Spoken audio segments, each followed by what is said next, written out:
When I'm putting together a tabletop RPG group, I employ an element that for many people today, they would find offensive or are offended by just by the mere mention of it. And that is, what's going on, Leets and Geeks? Today we are going to finish up our series talking about tabletop RPG session problems. And this was inspired by a poll that I put up a couple of weeks ago. So here is the latest results of that poll.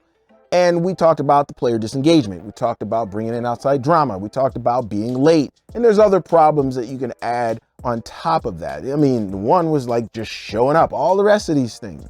And so I've done 2 videos on this already, giving remedies that you can use. But today, as we end this series, I'm going to give you another remedy. But this remedy cuts it off at the pass before it even happens at the table. Yeah, we're gonna get down and dirty with it today. But first, we're gonna lay a foundation. So let's do this like Brutus, because you always knew this, and roll that transition.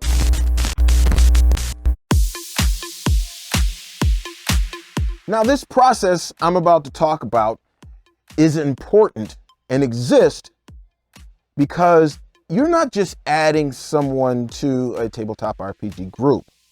You have to go deeper in that. And you guys know who've been here for a while, you guys know I go deeper than that when we're thinking about these things. It's not just at the table, but you are actually adding people to your life. You are giving them permission to enter into your sphere of living. So that is important, even if it's just at the table, which it really shouldn't be just at the table, but I've got another video for that. But even if it's just at the table, still, you are interacting with another human being. That is important. You know, it is attributed to Jim Rohn. He was a motivational speaker, and this is what he said about the people that you have in your life. He says, you are the average of the top 5 people that you hang around. All right, well, I like to say that a little bit differently. I like to say that you are the average of the top people that you hang around, because it may be more or less than 5 people, but I get what he was saying.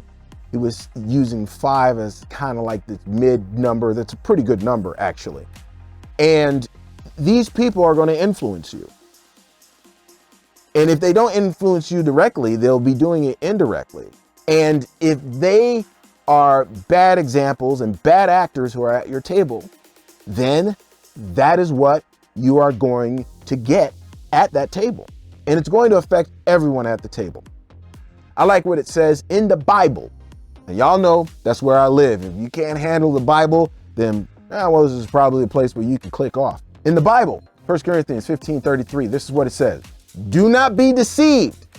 Okay, so let's just break it down in a very simple way. And I'm going to say this in the vernacular that we will use today. That means don't get it twisted. Don't get bamboozled. Okay, so let's continue with the rest of it. Do not be deceived. Bad company corrupts good morals. And so if your table has somebody there that is a bad actor and has, they're just a problem at the table, then trust me, that stuff can be, number one, infectious, or in the very least, just a malaise that enters into your sessions that makes it less enjoyable. So you need to make sure that these bad actors just never make it to the table. When I'm putting together a tabletop RPG group, I employ an element that for many people today, they would find offensive or are offended by just by the mere mention of it. And that is discrimination. Oh yeah, I use discrimination. No shame in my game. I use discrimination every day, all day, and twice on Sunday. All right, I'm not talking about that discrimination. You know, people hear that word and it's because we redefined it and they don't know the foundation from which the word, how it's been redefined is even based upon, they lose their mind. I use discrimination.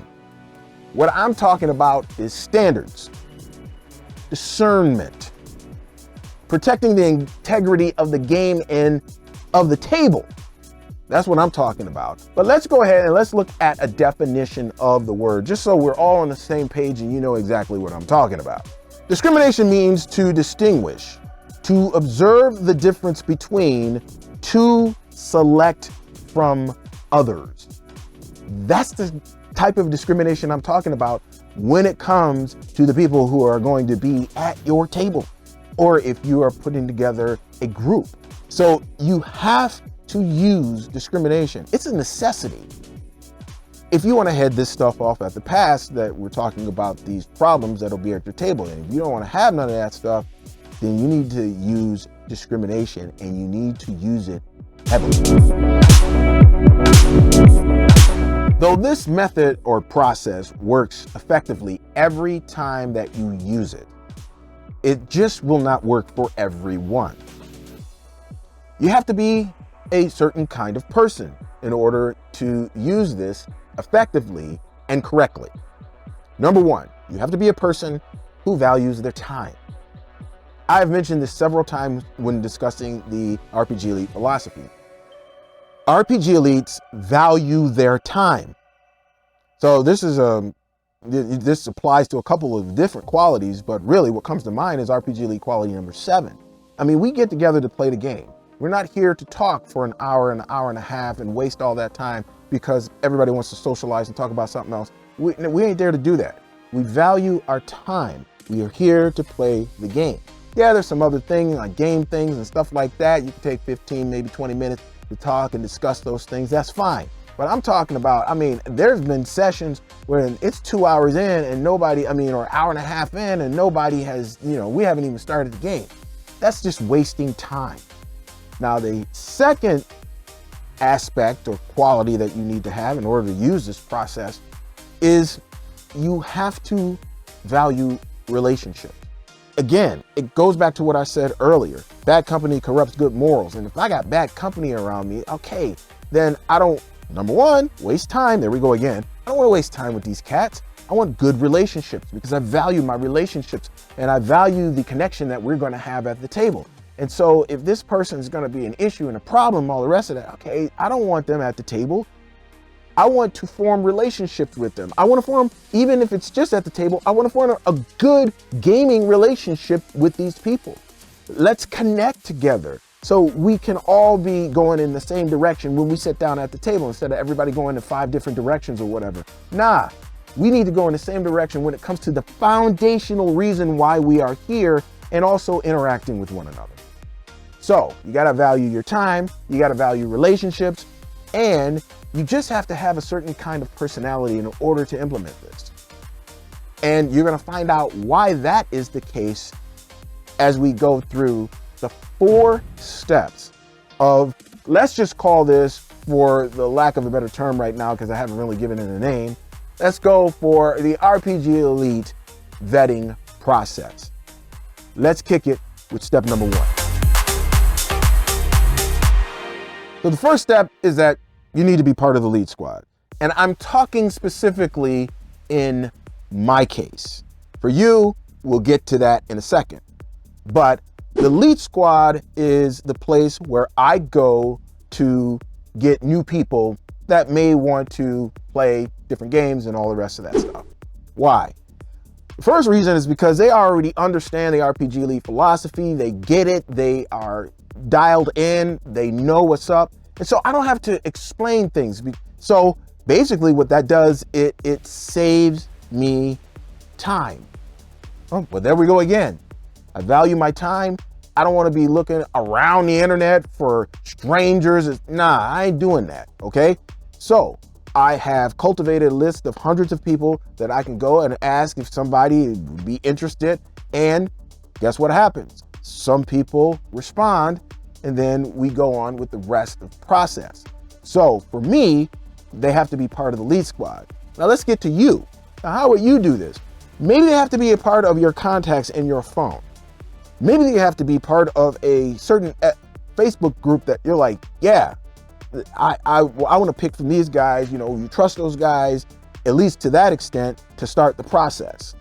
Then you use that pool of people to choose from. Because really, you're not going to choose more than like, I don't know, 7 to 10 people total. This is what I call the core. My core right now is there's only 4 of us in the core total, okay? There's 2 on tap right now, and you guys know who you are. And so if those people make it through the entire process, we're only gonna have a total of 7. Oh, that would be 6, right? Yeah, 6 in our core. And so choosing from the familiar is much better than choosing from random strangers from off of the internet you don't know nothing about or what. Nah, I'm good. I'm good with that, okay? So now you have a pool of people that you will feel relatively comfortable about to at least take them through the process.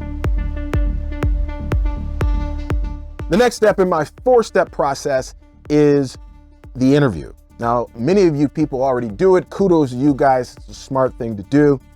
However, let me tell you what I look for when I'm putting together a tabletop RPG group or when I'm looking to recruit to add to my core.